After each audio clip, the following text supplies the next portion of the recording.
Bonjour à tous et bienvenue sur la chaîne Shabbat chez Chaya. Je vous improvise une petite introduction parce qu'on est dimanche et que je m'apprête à faire mon petit meal prep comme d'habitude. Et j'ai eu envie de filmer, c'était pas vraiment prévu, mais je me suis dit que c'était des recettes que je vous avais jamais présentées et que peut-être ça pouvait intéresser certains. D'autant que, comme vous le voyez, je vous montre ça dehors, le temps est vraiment à l'automne, dégueulasse, hein, autant le dire. Bon, on va pas se plaindre, c'est notre premier jour d'automne à nous et on est le 12 novembre, je crois, ou le 13 novembre, je sais plus, enfin le dimanche à ce moment-là. Et donc voilà, donc je m'apprête à faire une tarte au brocoli, une soupe de butternut avec également des petites châtaignes à l'intérieur. Et j'ai envie de faire également un banana bread parce que j'ai des bananes qui commencent à se sentir franchement pas bien dans le frigo et que comme je déteste jeter, je vais faire un banana bread pour pouvoir les passer. Moi, dès que j'ai un fruit, un légume, un ingrédient quel qu'il soit qui se sent pas bien et qui est pratiquement prêt à être jeté, mais encore bon, il faut absolument que je le transforme et que j'en fasse quelque chose. Je déteste le gaspillage alimentaire, surtout par les temps qui courent. Dans une société où c'est dur pour tout le monde de pouvoir se nourrir, malgré qu'on ait des salaires, etc. Tout a augmenté, tout est hyper cher. J'essaye vraiment d'éviter le gaspillage alimentaire au maximum.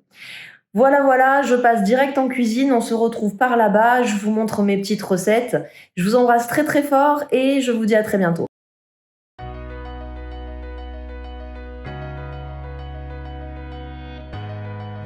Alors les amis, je vais vous présenter la recette du banana bread.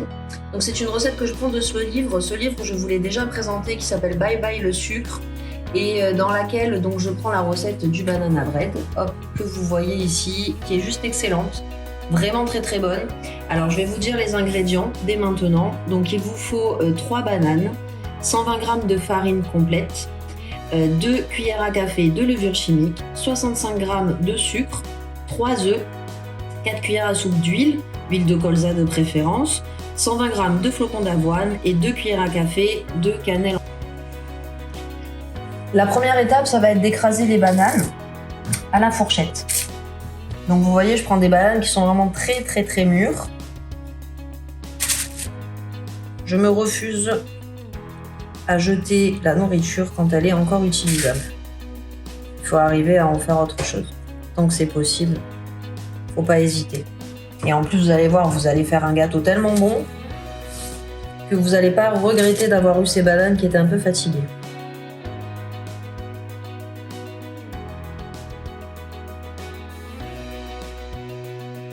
Alors on ajoute 65 g de sucre. Dans la recette, c'est du rapadura. Je n'en ai pas, j'ai du sucre brun. Donc voilà, ça fait très bien l'affaire. 65 g.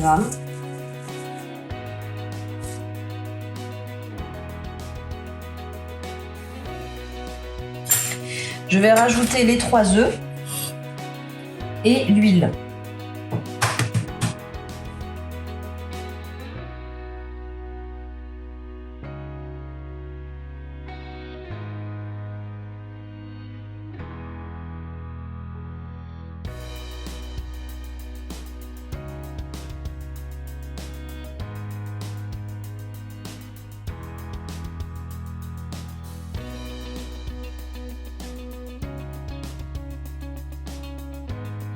Donc là, je rajoute la farine. Donc on a dit 120 g de farine complète.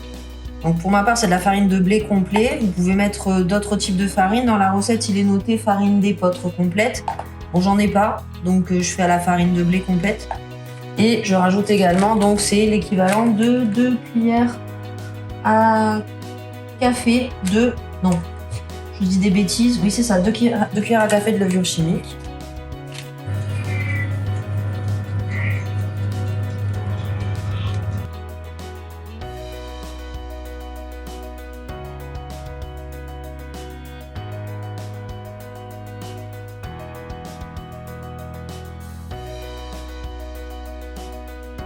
Et pour finir, on rajoute donc 120 g de flocons d'avoine.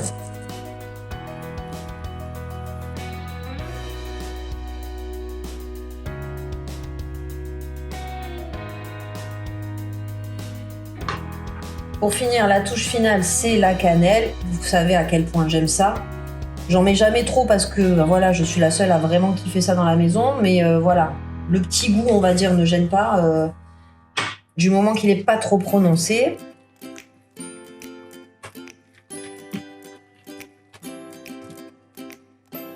Voilà, on obtient une pâte qui ressemble à ça. Vous voyez? Et ça, il n'y a plus qu'à enfourner. Et votre banana bread sera prêt.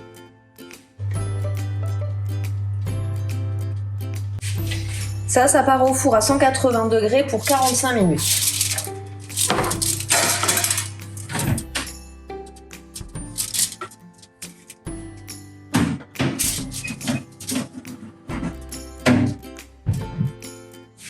Je vous montre le banana bread. Voilà, je pense qu'il est terminé. Il a cuit un petit peu moins de temps que prévu, 10 minutes de moins, un quart d'heure de moins à peu près, parce que je me suis pas rendu compte, mais mon four était à 200 et non pas à 180. Mais vous voyez, il est vraiment magnifique. Alors, en ce qui concerne la tarte au brocoli, je vais commencer par la pâte. Donc là, en fait, c'est une pâte sablée que j'ai fait déjà avant, que j'ai congelée et que là, je ressors du congélateur. Je vous en ai déjà parlé 2 fois de cette recette dans mes précédentes vidéos. Vous la retrouverez très très facilement et je vous mettrai les liens des vidéos dans lesquelles elle se trouve en barre d'infos, en description de la vidéo. Et donc là, ce que je vais faire, c'est que je vais étaler la pâte. Donc c'est une pâte à l'huile d'olive. Elle est juste excellente, vraiment très bonne. Et vous verrez, hyper simple à faire si vous regardez. Donc là, je vais l'étaler sur un papier sulfurisé et je vais la faire pré-cuire au four quelques minutes avant de pouvoir, de pouvoir faire le reste de la recette.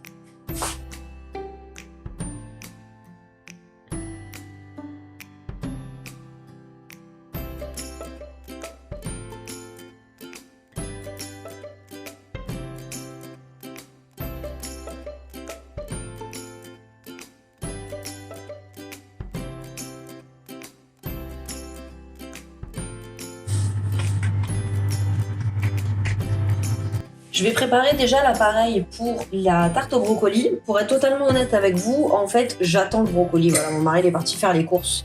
Je pensais qu'il me le ramènerait plus tôt. Bon, il a eu des grosses courses à faire, donc j'attends mon brocoli pour pouvoir le faire cuire. Mais pour pas perdre de temps, je vais préparer l'appareil. Donc là, je vais prendre 3 œufs que je vais battre avec de la crème fraîche, tout simplement de la crème liquide. Et je vais rajouter un petit peu de fromage râpé.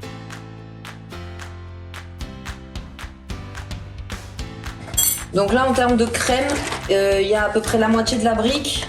C'est une grande brique. Donc je pense qu'il doit y avoir, je sais pas, je vois rien, j'ai pas mes lunettes.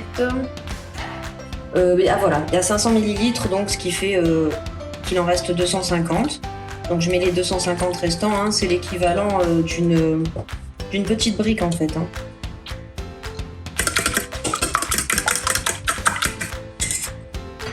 Donc là, je vais assaisonner, je mets un peu de sel.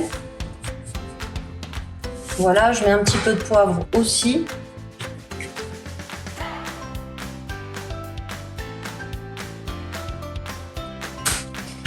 Et je vais mettre aussi une petite touche de curry parce que je trouve que le brocoli c'est extrêmement bon mais c'est un petit peu fade comme légume. Donc je vais mettre du curry pour relever un petit peu.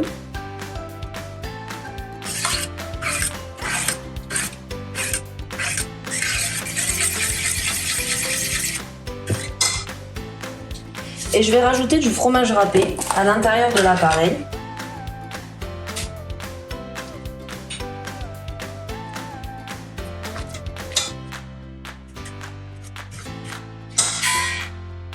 Et ben voilà, je crois que le brocoli arrive, c'est pile poil le bon temps.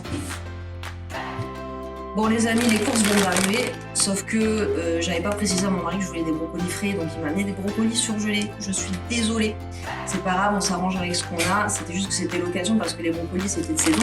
Mais au niveau de la tarte, ça changera absolument rien au goût. Je vais les faire cuire au Cookéo. Et ensuite on pourra finir le dressage de la tarte. Alors on y va, c'est Monsieur Cookéo qui va s'occuper des brocolis. Vous connaissez hein, maintenant, on met de l'eau au fond. Et là, je mets les brocolis à cuire. Donc il y en a 800 grammes. Et moi je vais sortir pendant ce temps ma pâte qui est en train de pré-cuire, je pense que ça suffit. Alors voilà, le brocoli est cuit. Donc je vais prendre des petites branches comme ça. C'est super chaud donc je vais prendre une fourchette. Je vais en étaler un petit peu partout sur la pâte.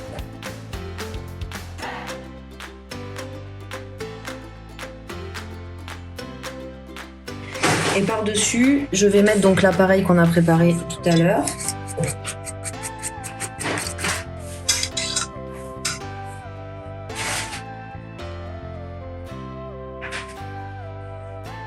Donc là, on a fait ça. Je vais rajouter du parmesan râpé par-dessus.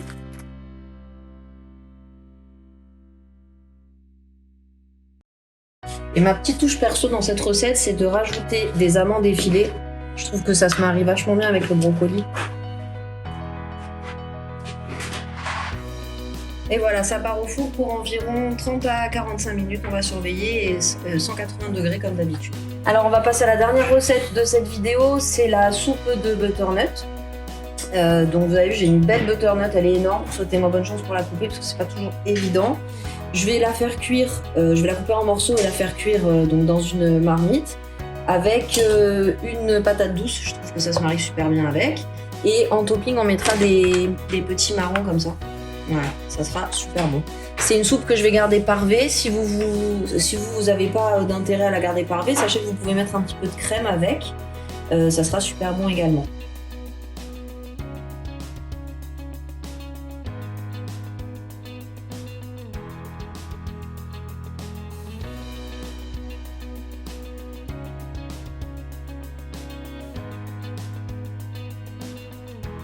Alors je vais rajouter une patate douce dans ma soupe.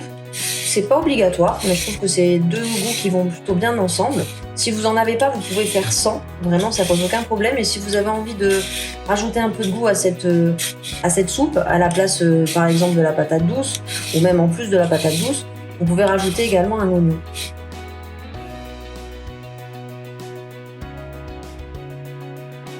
Là, je vais remplir à peu près au niveau des légumes avec de l'eau. Comme ça, je vais les faire bouillir. Voilà, les légumes sont cuits. J'ai enlevé un petit peu d'eau de cuisson. J'ai enlevé 4 petites louches. Vous savez, pas les grosses louches. J'ai des petites louches comme ça qui sont toutes petites. Voilà, j'en ai enlevé 4 de jus. Parce que j'aime pas quand la soupe est trop liquide. J'aime bien quand ça fait un velouté. Donc là, je vais rajouter un peu de sel. Et un peu de poivre. Et je vais mixer et c'est tout.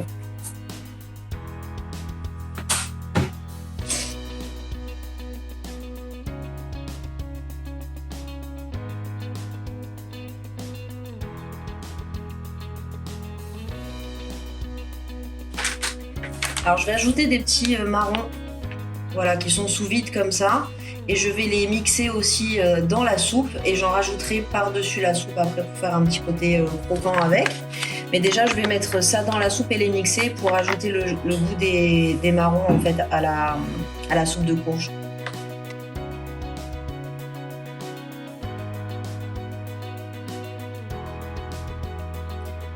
Et voilà les amis, le résultat de tout ce qu'on a préparé pendant notre meal prep. Donc là, on a le banana bread. Ici, la tarte au brocoli qui fait vraiment tarte traditionnelle de nos grands-mères. C'est magnifique et elle sent super bon. Je pense vraiment qu'elle va être très bonne. Et la soupe de courge butternut avec les châtaignes. Ça sent super bon. J'espère vraiment que toutes ces recettes vous auront plu. N'hésitez pas à regarder sur la chaîne, il y a d'autres vidéos qui sont consacrées aux recettes d'automne. Donc n'hésitez pas à les jeter un coup d'œil. Je vous les mettrai également en barre d'informations en description de la vidéo. Et je vous dis à très bientôt pour de nouvelles vidéos. Mais avant ça, je vous rappelle qu'il faut vous abonner, liker et partager. Je vous embrasse.